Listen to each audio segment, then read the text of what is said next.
This is a car. To you and me, a car is something that is important to many of us as a mode of transportation. For some of us, driving a car can be the ultimate form of expression and independence. Without a car, getting around the country would be a lot more bothersome than it already is. With fuel bills rising and the cost of maintenance increasing, many people will reduce their driving time, opting to save money. However, when the weather looks like this, resisting the urge to go out and have a casual drive is nearly impossible. I decided then it was time to do something that I hadn't done with the Ford Puma. Take it for a spin around some country roads.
I pulled over for a quick break to admire this particular spot in Curdworth.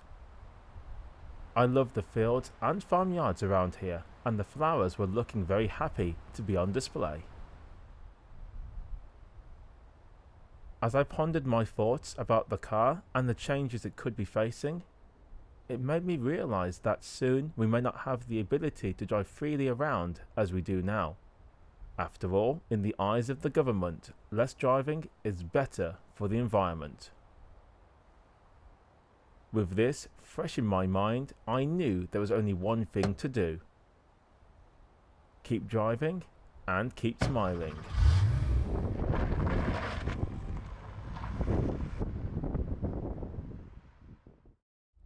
I decided to head to Lichfield and visit a little village called Longdon. Aside from adding the letter G to make it a new name, all I knew was it looked nice at a glance and I wanted to see firsthand what it was all about. Believe me, what I saw was amazing.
the scenery, the trees, the fields, the buildings, all of it was incredible and worth the drive to see it. Longdon, definitely a nice little village.